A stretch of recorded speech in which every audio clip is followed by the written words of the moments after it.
नमस्कार, सीएनबीसी आवाज और विश कैश स्टूडियो में आप सभी का स्वागत है। मैं हूं सुमित और एक्सपायरी से एक दिन पहले भारतीय बाजारों के अंदर रेंज बाउंड ट्रेड और बिल्कुल ही सीमित दायरे में लैकलस्टर ट्रेड देखने को मिल रहा है। मार्केट्स में मिड कैप स्मॉल कैप में भी थोड़ी बहुत बाइंग अभी लोअर लेवल से जरूर आते हुए दिखाई पड़ी है और कुछ सेलेक्टिव स्टॉक्स के अंदर लोअर लेवल से एक अच्छा मोमेंटम भी बना है। निफ्टी वापस हरे निशान में है, 2 अंकों के आसपास की बढ़त देखने को मिली। सेंसेक्स भी करीब 26 अंकों पर ट्रेड करता हुआ दिखाई पड़ रहा है।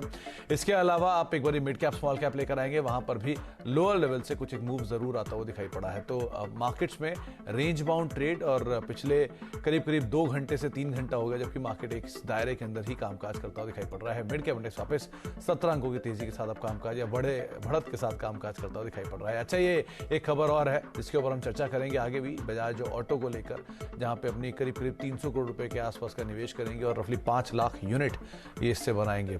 इस खबर पर हम बातचीत करते हैं। साथ ही साथ हमारे साथ आज मैनेजमेंट भी केवाईसी में मुथूट फाइनेंस की मौजूद है। हमारे साथ जॉर्ज अलेक्जेंडर सर मौजूद हैं बातचीत करने के लिए, उनसे भी हम बातचीत करेंगे। लेकिन सबसे पहले देख लेते हैं दोस्तों, अगर आप बाजार में अपना पैसा इन्वेस्ट करना चाहते हैं तो अभी जुड़े एंजल ब्रोकिंग के साथ में, क्योंकि यहां आपको मिलती है एक अच्छी एडवाइस और भरोसेमंद सर्विस और यहां अकाउंट ओपन करना भी है बिल्कुल फ्री ऑफ कॉस्ट। तो आज ही जुड़े एंजल ब्रोकिंग के साथ में। अकाउंट ओपनिंग लिंक डिस्क्रिप्शन में है, आज ही अपना अकाउंट ओपन कराएं। देश की सबसे बड़ी gold financing company Muthoot finance के एमडी जॉर्ज अलेक्जेंडर मुथूट हमारे साथ मौजूद है बातचीत करने के लिए। अलेक्जेंडर सर नमस्कार, स्वागत है कार्यक्रम में। बहुत कुछ सिचुएशन वाइज बदल गया होगा Q2 में और अभी Q3 की सिचुएशन में, क्योंकि फेस्टिवल डिमांड थी, बाकी भी मॉनसून के नंबर्स भी होके गए थे। तो उस समय के सिनेरियो में और प्रेजेंट सिनेरियो में कुछ फेरबदल तो हुआ होगा। तो पहले तो मैं यहीं से शुरू करूंगा, कैसे चेंजेस हमने देखे हैं Q2 में और प्रेजेंट सिनेरियो में? Thank you, good afternoon to all. Q1 आप जैसे आपने बोला है, Q1 अच्छा नहीं थे, Q2 बढ़िया था, Q3 वैसा ही बढ़िया नहीं, अच्छा ही है। अगर Q4 जो आने वाला है वो भी हमारी उम्मीद है वो भी अच्छा होगा और हमारा उम्मीद है इस पूरा साल पर 15% का ग्रोथ गोल्ड लोन एयूएम में मार्च तक हो जाएंगे। वही तो हमने गाइडेंस जो पहले दिया है वो गाइडेंस में हम अभी भी स्टिकिंग ऑन है। Q1 से अच्छा था, Q3 वैसा ही अच्छा है, मगर Q2 तरह उतना अच्छा नहीं है क्योंकि बीच में थोड़ा कोरोना और ये नया प्रॉब्लम भी बीच में आ गया और डिमांड थोड़ा हल्का था, मगर फिर भी अच्छा था। ओके, तो Q2 Q1 से बेटर, Q3 उतना अच्छा नहीं, लेकिन हाँ फिर भी बेटर साइड पर, तेजी की साइड पर आप इसे देख सकते हैं। अच्छा अलेक्जेंडर सर, शुरुआत करूंगा मैं कंपनी के बिजनेस के डोमिनेंस को लेके। सदर्न मार्केट हमेशा से कंपनी के लिए डोमिनेंट मार्केट रही है और वहां पर एक अच्छा कंपनी का एवेन्यू भी है, लेकिन over a period of time company ने नॉर्थ, वेस्ट और बाकी जोन्स के अंदर भी बहुत तेजी से एक्सपैंड किया है। मतलब 2022 या आगे के समय के लिए क्या मान के चले, जो ये 60% की डोमिनेंस है सदर्न मार्केट में, ये कम होगी? North markets, west markets, east markets further explore करेंगे? वैसा आपने जो ठीक बोला है, जो है वो साउथ में ज्यादा है, नॉर्थ ईस्ट और वेस्ट के मुताबिक से साउथ में नंबर अच्छा है, मगर हमारा बिजनेस थोड़ा बढ़ती जो देख रहा है, हमने जो बढ़ती देख रहा है नॉर्थ ईस्ट और वेस्ट, क्योंकि साउथ थोड़ा सैचुरेटेड है, बहुत सारा प्लेयर्स है, सारी की सारी बैंकों साउथ में थोड़ा ज्यादा इन्वॉल्व है, मगर नॉर्थ में हमारे गोल्ड लोन के बारे में, गोल्ड लोन की तरफ से मुथूट डोमिनेंट प्लेयर है और हमारा डोमिनेंस नॉर्थ ईस्ट और वेस्ट में आगे भी डोमिनेंट उधर ही होगा। साउथ हमारा तरफ से बैंक ब्रांच ज्यादा है, मगर बिजनेस का कंसंट्रेशन, मगर bank, private sector bank, public sector bank दोनों खूब से इधर भी बहुत सालों से इधर है वो लोग। अच्छा, एक बात और बताएं सर, क्योंकि मेजर बिजनेस रूरल मार्केट्स में है और मॉनसून के number so far better side पे थे, कई जगहों पे एक्सीड भी करके गए।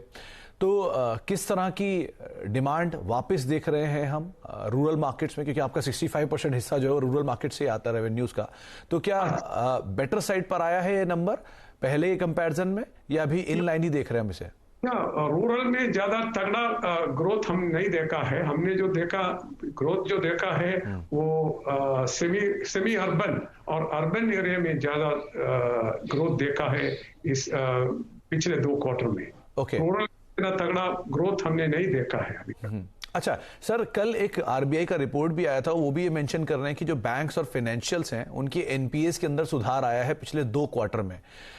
मुथूट की पर्टिकुलरली रिकवरी की बात करें तो किस तरह के नंबर्स वहां पर हैं, और क्योंकि आपने ऑनलाइन या बहुत सारे नए तरीके भी जोड़ दिए हैं जिससे आप लोन के रीपेमेंट्स करवाते हैं, तो ये सब सिचुएशन को ऐड करने के बाद, ये सब नए एवेन्यूज देखने के बाद अभी रिकवरी फेस किस तरह का है?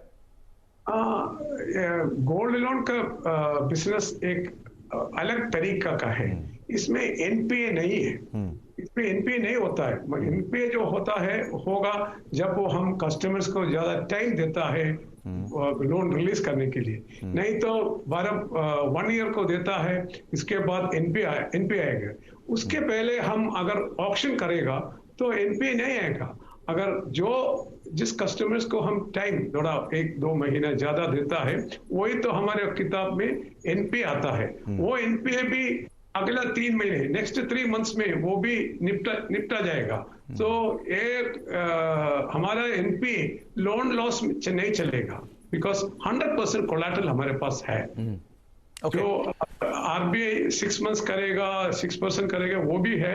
हमारा जो एनपीए जो देता है हमारी तरफ से, जब कस्टमर्स को थोड़ा टाइम और देता है तभी तो एनपीए आएगा।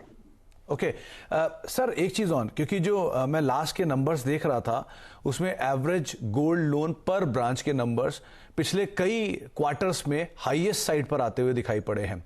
गोइंग फॉरवर्ड ब्रांच एडिशन का टारगेट कंपनी किस तरह से मान के चल रही है, पहली चीज। दूसरा, ये पर ब्रांच का जो लोन डिसबर्समेंट है वो हम कैसे मान के चलेंगे, किस तरह के नंबर्स रहेंगे वहां पे? ठीक है, हम हर साल 100 और 150 के बीच में नया ब्रांच ऐड कर रहा है। नए ब्रांच से भी हमको बिजनेस मिलता रहता है, मगर इसके अलावा इससे बड़ा हमारा एक ब्रांच का बिजनेस जब बढ़ेगा। पहले आप 6 साल पहले हमारा एवरेज बिजनेस था मेरे ख्याल से 6 करोड़ ब्रांच में, अभी तो 11 करोड़ वगैरह है। हमारे ब्रांचेस है जो 5 करोड़ का ब्रांच है, 10 करोड़ का ब्रांच है, 15 करोड़ का ब्रांच है, 25 का, 30 का, 35 करोड़ का भी ब्रांच है। इसका मतलब है हमारा ब्रांच, हर एक ब्रांच 11 नहीं, वो 20 और 25 तक जा सकता है। ओके, तो बिना ब्रांच भी हमें बस बिजनेस मिलेगा, मगर ऑन गोइंग प्रोसेस है। 100-200 ब्रांच हर एक साल ऐड करना हमारा ऑन गोइंग प्रोसेस है जी। चलिए, तो 100-150 ब्रांचेस पर ईयर और डोमिनेंस बिजनेस में अब नॉर्थ मार्केट, बड़ा इंटरेस्टिंग फैक्ट ये आपने अभी भी बताया। बहुत बहुत शुक्रिया सर अपना समय में देने के लिए, और उम्मीद करते हैं कि आने वाला साल जो होगा वो आपका पिछले साल से कहीं ज्यादा बेहतर हो, कारोबार बढ़ता हुआ दिखाई पड़े। आपको, आपकी टीम को आने वाले साल की बहुत बहुत, आने वाले साल के लिए सबको मुबारक, मुथूट की तरफ से सबको मुबारक। Thank you sir, thanks a lot sir. अच्छा, तो मुथूट की मैनेजमेंट को आप सुन रहे थे, और शानदार performance over a period of time stock ने भी दिखाई है, और कंपनी की तरफ से भी आती हुई दिखाई पड़ रही है। देश की सबसे बड़ी गोल्ड फाइनेंसिंग कंपनी को आप अभी सुन रहे थे।